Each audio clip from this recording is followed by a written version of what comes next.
بے چینی کی حالت میں دانیال شاہ سیڑھیوں سے اترا۔ روز جس درِ فشاں کو وہ دھتکارتا تھا، آج اس کے بغیر اسے اپنا کمرہ خالی سا لگ رہا تھا۔ دانیال اسے ڈھونڈتا ہوا سارے کمرے چیک کر چکا تھا، مگر اس سے درِ فشاں کہیں نظر نہ آئی تو وہ گھبرا سا گیا۔ وقاص صاحب کے کمرے کا دروازہ بند تھا، یعنی وہ ادھر بھی نہیں تھے۔ دانیال جو ایک پل کو رکا سوچنے لگا کہ مجھے اس کی اتنی فکر کیوں ہو رہی ہے؟ میں تو اس سے جان چھڑانا چاہتا تھا، میری بلا سے وہ جہاں مرضی ہو، مگر دل اس کا بے چین تھا کہ ایک نظر وہ اسے دیکھ لے، پھر وہ سکون کی نیند سوئے گا کہ اچانک اسے ہلکی سی سسکیوں کی آہٹ سنائی دی۔ وہ سمجھ گیا کہ وہ درِ فشاں کی ہی آواز ہے، جو رات کے تقریباً 11 بجے باہر لان میں بیٹھی رو رہی تھی۔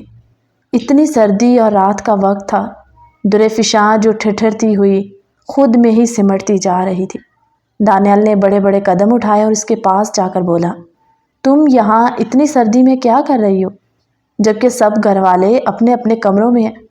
تم کمرے میں نہیں تھی تو میں نے سوچا کہ دیکھوں سب خیریت ہے۔ درِ فشاں جو اپنے آنسو صاف کر کے ایک حیرت بھری نگاہ دانیال کے چہرے پر ڈال کر سسکتے ہوئے بولی، آپ کو میری فکر ہو رہی تھی؟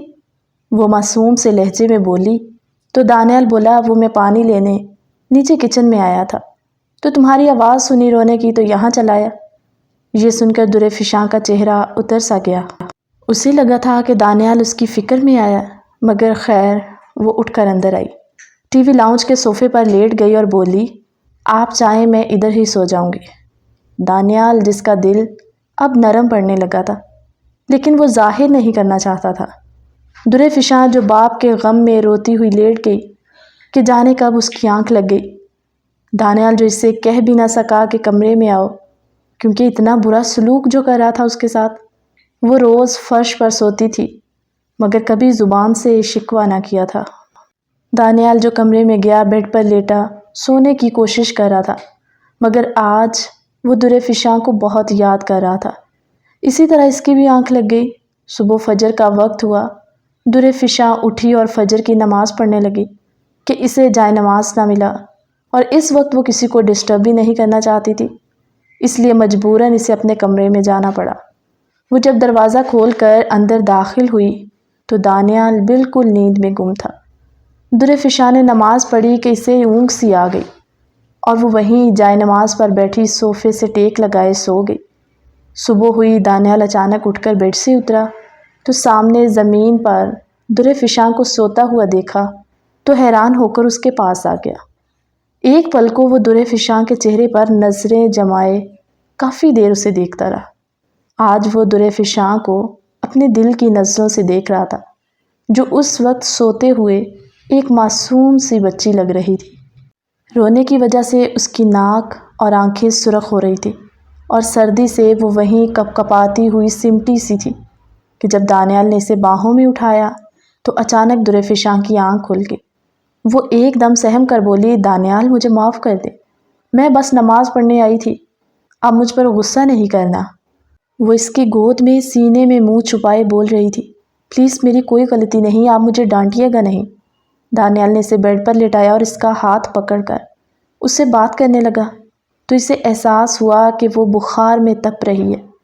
آج اسے دل ہی دل میں اپنے برے رویے پر شرمندگی سی ہونے لگی۔ اس نے جلدی سے درِ فشاں پر کمبل اڑایا اور خود پانی لے کر اس کی پٹیاں کرنے لگا۔ بخار تھا جو کم ہونے کا نام ہی نہیں لے رہا تھا۔ خیر وہ نیچے آیا اور بتایا کہ درِ فشاں کی طبیعت کافی خراب ہے۔ شگفتہ بیگم بولی، باپ کا گہرا صدمہ لیا ہے اس نے، اور اتنی چھوٹی سی عمر میں وہ بڑے بڑے دکھ برداشت کر چکی ہے۔ وقاص احمد نے ڈاکٹر کو گھر بلایا، جو ان کا فیملی ڈاکٹر تھا۔ ڈاکٹر کچھ ہی دیر میں ان کے گھر پہنچا۔ درِ فشاں کو چیک کیا تو ڈاکٹر نے بتایا کہ اسے کافی تیز بخار ہے، آپ ان کو یہ دوا دیں اور کسی قسم کا کوئی سٹریس نہ لینے دیں۔ دانیال ڈاکٹر کو چھوڑنے باہر تک گیا۔ وقاص احمد نے درِ فشاں کے سر پر پیار کیا اور بولے، درِ فشاں، کیا تم ہمارے ساتھ اس گھر میں خوش نہیں ہو؟ تو بیچاری نرم سی آواز میں بولی، نہیں تایا ابو، میں بہت خوش ہوں، مگر بابا کی بہت یاد آتی ہے۔ وقاص احمد نے اسے کہا کہ کیا میں تمہارا باپ نہیں ہوں جو دل چھوٹا کر رہی ہوں؟ چلو شاباش میری بہادر بیٹی بنو تم اور جلدی سے ٹھیک ہو جاؤ۔ شگفتہ بیگم جو خود در فشاں کا ناشتہ لیے اس کے کمرے میں آئی تو اقصیٰ بولی، بھابھی کاش یہ بخار مجھے ہو جاتا تو سب میری آؤ بھگت میں لگ جاتے، مگر میری اتنی قسمت کہاں۔ اس کی بات سن کر سب کے چہروں پر مسکراہٹ سی آ گئی۔ یہ سچ تھا کہ در فشاں کے تایا کی فیملی بہت اچھی تھی، سوائے اس کھڑوس انسان کے جس نے آج تک کبھی نرم لہجے میں اس سے بات نہیں کی۔ مگر اب در فشاں کی معصومیت دانیال شاہ کے سخت دل کو نرم کرنے لگی تھی۔ سب لوگ کمرے سے باہر آ گئے کہ جب دانیال کمرے میں آیا اور بولا، اب کیسی طبیعت ہے تمہاری؟ اور تم رات کو باہر کیوں سوئی تھی؟ سردی میں دیکھو اب تمہاری طبیعت خراب ہو گئی۔ در فشاں بولی، فرش پر سونے سے بہتر ہے کہ باہر سو جایا کروں۔ دانیال چونک کر بولا، کیا مطلب سو جایا کروں؟ کیا تم روز باہر سویا کرو گے؟ در فشاں جو نظریں جھکائے بیٹھی تھی بولی، جی، کیونکہ میری وجہ سے آپ ڈسٹرب ہوتے ہیں۔ میں نہیں چاہتی کہ آپ میری وجہ سے اپنی زندگی کو خراب کریں یا کوئی کمپرومائز کریں۔ آج سے میں کوشش کروں گی کہ آپ کے سامنے کم آیا کروں۔ در فشاں کا ایک ایک لفظ دانیال کے دل کو تکلیف دے رہا تھا۔ اس سے پہلے کہ دانیال کچھ بولتا، در فشاں بیڈ سے اتری، بیڈ شیٹ کو سیٹ کیا اور کمرے سے باہر آ گئی۔ دانیال جو ایک طرف کھڑا سب دیکھ رہا تھا اور سن رہا تھا، مگر اس میں کچھ کہنے کی ہمت نہ تھی، کیونکہ آج تک اس نے کبھی در فشاں سے نرم لہجے میں بات نہ کی۔ در فشاں جو نیچے جا کر اقصیٰ کے ساتھ بیٹھ گئی اور باتوں میں مصروف ہو گئی۔ وقت گزرتا گیا اور ان دونوں کے بیچ دوریاں ویسی ہی تھی۔ در فشاں جو اب گھر کے کام بھی کرتی، خاص طور پر کچن کا کام، سب کا کھانا بنانے کی ذمہ داری اس نے خود لی تھی۔ شگفتہ بیگم جب بھی اسے کہتی کہ در فشاں ابھی تمہاری عمر نہیں ہے، تم اتنی ذمہ داریاں سنبھالو، گھر میں ملازم ہیں وہ سب کر لیں گے، مگر در فشاں جس نے پیار سے کہا، تائی امی مجھے اچھا لگتا ہے اپنے گھر والوں کے لیے کھانا بناؤں، جس پر شگفتہ بیگم نے پیار سے در فشاں کو گلے لگایا۔ آج سب رات کا کھانا کھا رہے تھے۔ وقاص صاحب بولے، شگفتہ بیگم جب سے ہماری بیٹی نے کھانا بنانا شروع کیا ہے مجھے لگتا ہے کہ ہم سب موٹے ہو جائیں گے، کھانا اتنے مزے کا ہوتا ہے کہ زیادہ کھا لیتا ہوں۔ شگفتہ بیگم بھی بولی کہ ماننا تو پڑے گا، ہمارے دانیال کی قسمت اتنی اچھی ہوگی ہم نے تو سوچا بھی نہیں تھا، ورنہ آج کل کے زمانے میں کہاں ملتی ہیں ایسی لڑکیاں جو سسرال کو اپنا گھر سمجھے۔ تو در فشاں بولی، تائی امی قسمت تو میری بھی بہت اچھی ہے، مجھے آپ سب ملے، اتنا پیار دیا کہ میں اپنا ہر دکھ بھول گئی ہوں۔ دانیال جو بس در فشاں کو ہی دیکھے جا رہا تھا۔ وقاص صاحب بولے کہ میں نے سوچا ہے کہ چلو نکاح تو جلدی میں ہو گیا اور زیادہ لوگوں کو اس بات کی خبر بھی نہیں ہے کہ ہم نے بیٹے کی شادی کر دی، لیکن اب میں باقاعدہ طور پر ان کا ولیمہ کرنا چاہتا ہوں۔ بھئی میرا اکلوتا بیٹا ہے، ساری خوشیاں پوری کریں گے۔ شگفتہ بیگم بولی، یہ تو بہت اچھی بات ہے، چلو گھر میں خوشی کا ماحول بن جائے گا۔ اقصیٰ بولی، میرے کتنے ارمان تھے جو میں نے دانیال بھائی کی شادی پر پورے کرنے تھے، مگر آپ لوگوں نے سب خراب کر دیا۔ مگر اب میری تیاریاں ایسی ہوں گی کہ سب بس اقصیٰ شاہ کو دیکھتے رہ جائیں گے۔ وقاص صاحب نے بیٹی کے سر پر تھپکی سے لگائی اور بولے، جو دل کرے وہ لو، اور سنو در فشاں، کسی قسم کی کوئی ہچکچاہٹ نہیں، جو پسند آئے وہی لینا۔ اسی ہفتے کو ولیمہ کی تقریب ہوگی، ساری تیاریاں جلدی سے ہوں۔ در فشاں جو کچن میں گئی تو دانیال بھی اس کے پیچھے آ گیا اور بولا، ولیمہ کس بات کا ہوگا، جبکہ ہم دونوں کا رشتہ تو بس کاغذی ہے، تم میرے کمرے میں نہیں آتی، مجھ سے بات نہیں کرتی، تو پھر یہ سب کیوں؟ در فشاں نے پلٹ کر ایک نظر بھر کر دانیال کو دیکھا اور بولی، دانیال یہ سب میری مرضی سے نہیں ہو رہا، جس طرح آپ کی زندگی کا فیصلہ اچانک ہوا میری زندگی بھی یوں اچانک ہی بدل گئی ہے، مگر تایا جان جو کہیں گے میں ان کو انکار نہیں کر سکتی۔ اور رہی بات ہمارے رشتے کی، تو میں جاہل پینڈو گوار ہوں، آپ کے لائق نہیں ہوں، مجھ سے میری چیزوں سے آپ کو نفرت تھی، اس لیے اب کمرے میں نہیں آتی، کیونکہ مجھے آپ کی خوشی کا خیال ہے۔ دانیال در فشاں کے مزید قریب ہو کر بولا، میری خوشی کا ہی تو تم کو خیال نہیں ہے۔ اتنے میں ملازمہ کچن میں آ گئی اور دانیال کو مجبوراً باہر جانا پڑا۔ در فشاں جو دل ہی دل میں سوچنے لگی کہ کیا دانیال میرے قریب آنا چاہتے ہیں، کیا وہ مجھ سے محبت کرنے لگے؟ مگر ایسا کیسے ہو سکتا ہے؟ وہ تو مجھ سے بس نفرت کرتے ہیں۔ خیر شگفتہ بیگم بولی، آج ہم شاپنگ پر جائیں گے۔ در فشاں جلدی سے تیار ہو کر آ جاؤ۔ اقصیٰ جو خود تیار ہو رہی تھی ساتھ در فشاں کو بھی تیار کرنے لگی۔ در فشاں نے بلیک فراک پہنی تھی، ساتھ لائٹ سا میک اپ کیے، وہ آج بہت خوبصورت لگ رہی تھی۔ تیار ہو کر باہر آئی تو شگفتہ بیگم جلدی سے بولی، ماشاء اللہ بھائی ماشاء اللہ، میری بیٹی تو چاند کا ٹکڑا لگ رہی ہے۔ پاس کھڑا دانیال بولا، مما اور میں کیسا لگ رہا ہوں؟ وہ مسکرا کر بولی، لگتا ہے کچھ جلنے کی بو آ رہی ہے۔ دانیال جس کا لہجہ اب واقعی بدل گیا تھا۔ شاپنگ کے لیے مال پہنچے۔ آج پہلی بار در فشاں اس طرح کے مال میں شاپنگ کرنے آئی تھی۔ وہ ادھر ادھر بڑے غور سے دیکھ رہی تھی کہ جب ایک ڈیزائنر کی شاپ پر شگفتہ بیگم بولی، یہ میرے جاننے والی ہیں، ادھر سے کچھ دیکھ لیتے ہیں۔ در فشاں ایسا لگ رہا تھا کہ وہ کس دنیا میں آ گئی۔ اس بیچاری نے تو اپنی زندگی میں کچھ بھی نہیں دیکھا تھا سوائے دکھوں کے۔ جوڑوں کی قیمتیں دیکھ کر وہ بولی، تائی امی یہ تو بہت مہنگے ہیں، ہم کہیں اور چلے جاتے ہیں۔ تو شگفتہ بیگم مسکرائی اور بولی، تم کیوں فکر کر رہی ہو پیسوں کی؟ جو پسند آئے وہ لو، یہ تمہاری خوشی کا دن ہے۔ ایک سے بڑھ کر ایک جوڑا سامنے پڑا تھا۔ وہ کنفیوز تھی کہ وہ کون سا پسند کرے۔ تب شگفتہ بیگم نے دانیال سے کہا، بھائی دانیال تم ہیلپ کرو اپنی بیوی کی، دونوں مل کر اپنی چوائس کا لو۔ وہ در فشاں کے پاس آیا۔ شگفتہ بیگم اور اقصیٰ دوسری طرف اپنی شاپنگ کرنے لگی۔ دانیال بولا، کون سا پسند کیا تم نے؟ در فشاں نے کندھے اچکائے اور بولی، مجھے کچھ سمجھ نہیں آ رہی کہ کیا لوں۔ ایک کام کرتی ہوں، تائی امی سے کہتی ہوں کہ وہ اپنی پسند کا لے لیں۔ دانیال بولا، چلو چھوڑو، میں اپنی پسند کا لیتا ہوں۔ یا ایک کام کرو، وہ جو گوٹے والا سوٹ پہن کر آئی تھی وہی پہن لینا۔ یہ کہہ کر وہ میسنی ہنسی ہنسا۔ پھر اس نے در فشاں کے لیے پیچ کلر کی میکسی سلیکٹ کی جو بہت خوبصورت تھی۔ سب کو وہ جوڑا پسند آیا۔ اب وہ جولر کے پاس گئے جہاں شگفتہ بیگم نے ایک بھاری سا سیٹ در فشاں کے لیے لیا۔ وہ سب شاپنگ کرتے کرتے تھک گئے کہ ایک جگہ کھانے کے لیے رکے۔ پیزا آرڈر کیا تو سب نے کھانا شروع کر دیا، مگر در فشاں جو آرام سے بیٹھی تھی، سب چھری اور کانٹے سے کھا رہے تھے، اس کو تو ایسے کھانا نہیں آتا تھا۔ شگفتہ بیگم بولی، بیٹا تم کیوں نہیں کھا رہی؟ تو اس نے کہا کہ مجھے بھوک نہیں لگی۔ دانیال جسے در فشاں کا چہرہ دیکھ کر اتنی تو سمجھ آ گئی تھی کہ بھوک سے اس کا برا حال ہے، مگر شاید اسے اس طرح کھانا نہیں آتا۔ تو دانیال کہنے لگا، مما آج دیسی سٹائل میں پیزا کھائیں گے، چھوڑو یہ کانٹے اور چھریاں۔ وہ کہنے لگی، واہ دانیال آج کیا ہوا تمہیں؟ کہنے لگا، کبھی کبھی دل کرتا ہے۔ اس نے چھری اور کانٹا ایک سائڈ پر رکھا اور ہاتھ کے ساتھ اٹھا کر کھانے لگا۔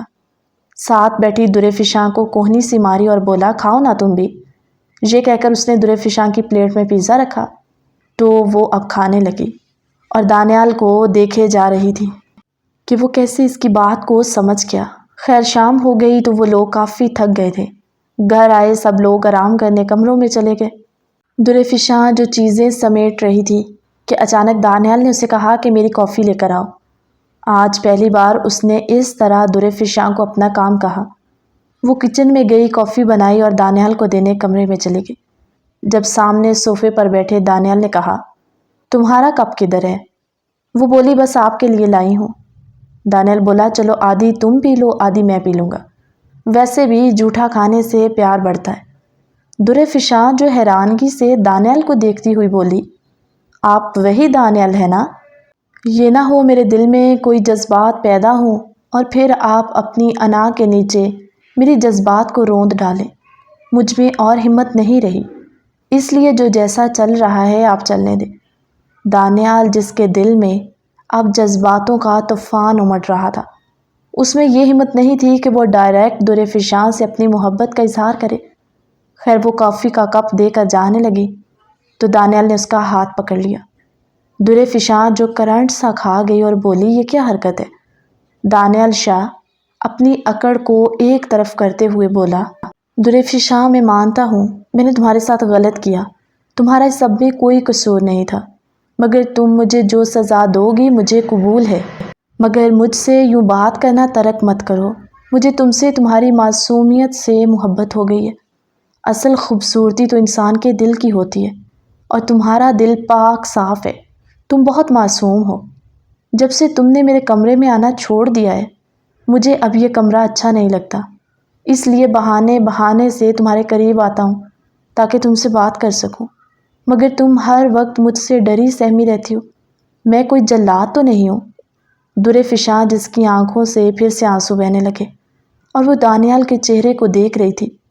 ایک پل کو اسے وہ سب یاد آنے لگا جو دانیال نے اس کے ساتھ کیا، مگر اب اس کے چہرے کے تاثرات اور اس کی کیفیت یہ بتا رہے تھے کہ وہ دانیال شاہ جو اپنی چھوٹی سی بیوی کے آگے گھٹنے ٹیک گیا اور بولا مجھے معاف کر دو۔ یہ کہہ کر دانیال نے در فشاں کو اپنے سینے سے لگا لیا۔ در فشاں کے دل کی دھڑکنیں بے ترتیب سی ہونے لگی۔ اس نے خود کو دانیال کی باہوں میں ڈھیلا سا چھوڑ دیا۔ دانیال جو اسے سینے سے لگائے آج اس قدر سکون محسوس کر رہا تھا جو اسے پہلے کبھی محسوس نہ ہوا تھا۔ در فشاں جس کا چہرہ سرخ پڑ گیا، وہ بولی ابھی مجھے کچھ کام ہے، یہ کہہ کر شرماتے ہوئے کمرے سے باہر آ گئے۔ رات کے 10 بج گئے۔ دانیال جو کمرے میں بے چینی سے در فشاں کا انتظار کر رہا تھا، مگر وہ ابھی تک نیچے کاموں میں مصروف تھی کہ دانیال نے اسے آواز دی، در فشاں میری کافی کا تو بہانہ تھا، وہ اصل میں در فشاں کو اپنے پاس بلانا چاہتا تھا۔ سب گھر والے بھی اپنے کمروں میں سونے کے لیے جا چکے تھے۔ جب در فشاں کافی لیے اوپر آئی تو دانیال بولا در فشاں کب سے تمہارا انتظار کر رہا ہوں۔ وہ بولی میرا انتظار کیوں؟ تو بولا کیا مطلب، تم آج بھی باہر سوگی؟ وہ بولی جی جدھر روز سوتی ہوں۔ دانیال غصے سے اٹھا اور اس کے قریب آیا، بولا کیا تمہیں میری حالت نظر نہیں آ رہی؟ تڑپ رہا ہوں تمہارے لیے۔ در فشاں بولی آپ بات بات پہ غصہ کرتے ہیں، اس لیے آپ کے قریب آنے سے ڈر لگتا ہے۔ وہ بولا آج کے بعد غصہ نہیں کروں گا، تم بھی وعدہ کرو مجھ سے دور نہیں جاؤ گی مجھ سے۔ دانیال نے نائٹ ڈریس در فشاں کو دی اور کہا اسے پہنو۔ وہ شرماتے ہوئے جب پہن کر کمرے میں آئی، اس کا آدھا جسم اس نائٹی میں سے ننگا ہو رہا تھا۔ وہ بولی دانیال یہ سب مجھے اچھا نہیں لگتا۔ تو دانیال اس کے بال کھولتا ہوا بولا میں تمہارا شوہر ہوں اور میرے لیے یہ سب کرنا تمہارا فرض ہے، کوئی گناہ نہیں ہے یہ۔ پھر اس نے دراز سے گجرے نکالے جو وہ در فشاں کے لیے لایا تھا، اپنے ہاتھوں سے اسے گجرے پہنائے۔ در فشاں کے ہونٹوں پر لپسٹک لگانے لگا تو وہ شرم سے لال ہو رہی تھی۔ دانیال بولا کیا ہوا، لپسٹک اچھی نہیں لگی؟ کہو تو صاف کر دوں۔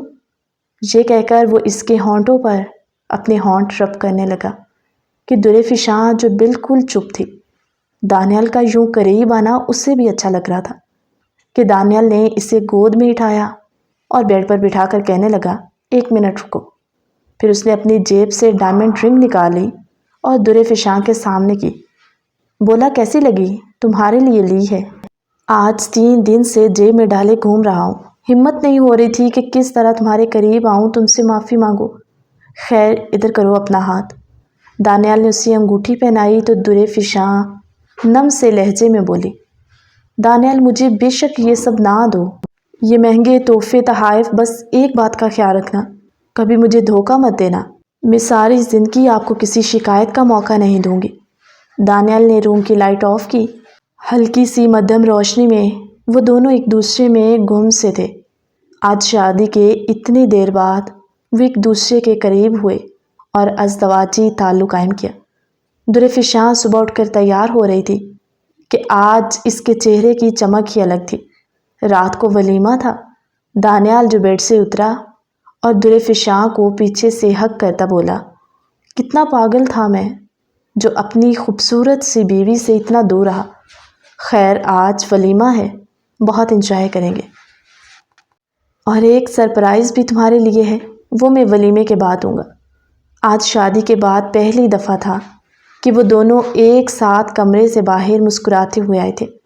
ناشتہ کرنے لگے تو وقاص احمد نے کہا رات کو ہال میں سب وقت کا خیال رکھتے ہوئے پہنچ جانا، مہمان سارے ہال میں ہی آئیں گے۔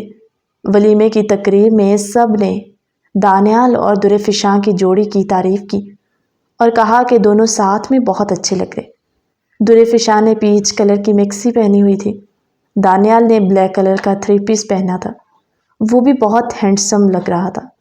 آج درِ فشاں کو اپنے باپ کا فیصلہ درست لگا اور وہ باپ کو یاد کرتے ہوئے آنکھیں نم سی کر گئی۔ جب پاس بیٹھے دانیال نے کہا، کیا ہوا درِ فشاں؟ تو وہ بولی، کچھ نہیں، بس بابا کی یاد آ رہی ہے۔ فیملی فوٹو شوٹ ہونے لگا، سب بہت اچھے سے ہو گیا تھا۔ جب وہ گھر آئے، دانیال شاہ درِ فشاں کو کمرے میں لے کر آیا، جہاں پورا کمرہ فریش پھولوں سے اس نے سجوایا ہوا تھا۔ درِ فشاں جو ایک پل کو ٹھہری، اس نے کمرے میں دیکھا اور سوچنے لگی کہ جب وہ پہلی بار اس کمرے میں آئی تھی، یہ کمرہ اسے کسی جیل کی مانند محسوس ہوا تھا، اور آج اس کمرے میں اس کی خوبصورت دنیا کا آغاز ہونے جا رہا ہے۔ دانیال نے پورے دل سے اس رشتے کو اپنایا تھا۔ درِ فشاں بولی، تو یہ تھا آپ کا سرپرائز؟ وہ بولا، کیوں، اچھا نہیں لگا کیا؟ درِ فشاں نے دانیال کی طرف دیکھا اور بولی، سچ کہوں تو آج مجھے اپنی قسمت پر رشک ہو رہا ہے۔ دانیال نے درِ فشاں کے ہاتھوں کو پکڑا اور اسے اپنے قریب کیا۔ وہ کہنے لگی، میں روز روز آپ کی شدتوں کو برداشت نہیں کر پاؤں گی۔ اس نے اپنے بازوؤں کو درِ فشاں کی کمر پر اور ٹائٹ کیا۔ ایسے کیسے برداشت نہیں کر پاؤ گی؟ ابھی تو میں نے صحیح سے کچھ کیا ہی نہیں۔ تو وہ معصوم سے انداز سے اپنی گردن کی طرف اشارہ کرتے ہوئے بولی، یہ دیکھو، رات والا نشان جو ابھی تک نہیں گیا۔ دانیال نے شرارتی سے انداز میں کہا، تو آج اس نشان کو اور گہرا کر دیتا ہوں، تاکہ تم جب بھی شیشہ دیکھو تو تمہیں میرے پیار کی مہر نظر آئے۔ وہ آگے کے ہوا اس سے پہلے کہ وہ گردن پر اپنے ہونٹ رکھتا۔ درِ فشاں جلدی سے کہنے لگی، میں کپڑے چینج کر لوں، بہت ہیوی ڈریس ہے، تھک گئی ہوں اسے اٹھا اٹھا کے۔ دانیال بولا، جلدی سے آؤ، مجھ سے صبر نہیں ہو رہا جانے من۔ وہ جو چینج کر کے آئی تو اب دانیال اس پر اپنی محبتیں نچھاور کرنے لگا۔ وہ نازک سی لڑکی جو اسے برداشت نہیں کر پا رہی تھی، بولی، دانیال اب بس بھی کرو، صبح ہونے لگی ہے، تھک گئی ہوں۔ وہ ایک پل درِ فشاں سے تھوڑا سا اوپر اٹھا اور بولا، صبح ہونے والی ہے، ابھی ہوئی تو نہیں، 4 بجے کے بعد تمہیں اجازت ہے کہ تم سو جانا۔ درِ فشاں بولی، آپ بہت بے رحم ہیں۔ وہ بولا، وہ تو میں ہوں۔ اگلے دن وقار صاحب کہنے لگے، بھائی اتنی دیر شادی کو ہو گئی ہے اور اب تو باقاعدہ طور پر ولیمہ بھی ہو گیا، تو دانیال تم لوگ ہنی مون پر جاؤ۔ یہی تو دن ہوتے ہیں گھومنے پھرنے کے، لائف کو انجوائے کرنے کے، اور میں سوچ رہا ہوں کہ تم دونوں آؤٹ آف کنٹری جاؤ تاکہ درِ فشاں بھی ساری دنیا دیکھے۔ دانیال نے درِ فشاں کو دیکھتے ہوئے آنکھ ماری اور بولا، ٹھیک ہے بابا، 1-2 دن تک پلان کرتے ہیں۔ دانیال درِ فشاں کے کان کے قریب ہو کر بولا، ہنی مون پر تو کسی صورت معافی نہیں ملے گی۔ کچھ ہی دنوں میں وہ دونوں ہنی مون پر چلے گئے، جو ان کی زندگی کے خوبصورت دن تھے۔ دانیال شاہ اب بالکل بدل گیا تھا۔ ایک دم وہ درِ فشاں کی محبت پا کر پاگل سا ہو گیا۔ سچ کہتے ہیں کہ نکاح جیسے پاک رشتے میں بہت طاقت ہوتی ہے۔